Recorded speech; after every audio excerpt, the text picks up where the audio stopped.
let's start out with like the strategies that you use in your day-to-day buying, and shameless plug, how Materials Exchange has fit into that, and what you're liking about the new way you can see the market. It has made it phenomenal. I encourage everyone, even if you don't have anything or don't ever think you will sell on the exchange, go ahead and sign up to be a seller, because then you can see people's offers, what people are looking for. I have found that to be a tremendous help to kind of gauge where we might be going that week, and I sometimes toss out the highs and the lows and just kind of go in the middle there, but it has helped a lot to kind of gauge where everything is, where the quotes that you get from your normal people are. Yeah, and the next version, we're already discussing how we can show where what we call it a bid, you're calling it an offer, same thing, where the buyer interest is, so you can gauge how you're doing relative to the rest of the market.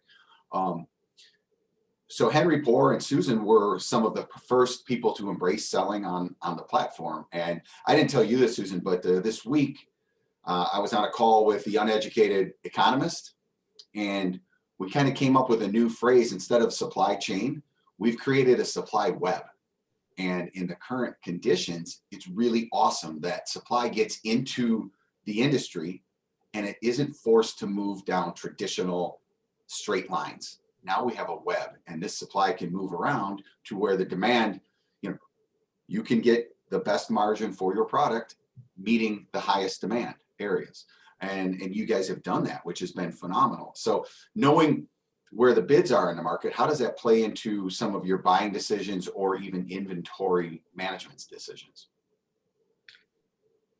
It helps a lot to know, if you can see that you have 3 or 4 bids or offers in there that are close to that same range, and you have a quote that's well under that's probably going to be a better buy. That quote number is going to be a little more of a profitable. That's what I have found. So you're actually seeing where you can buy product lower than where the bid on the screen is. Right. Where the offers, that people are looking, and just from the last, I'd say, month, just what I've noticed, it tends to be that, because by the time that if I do take that buy I had from someone that was lower, I tend to find that by the time it lands here, it was comparative to where the market is. The market's well above where that bid or offer was.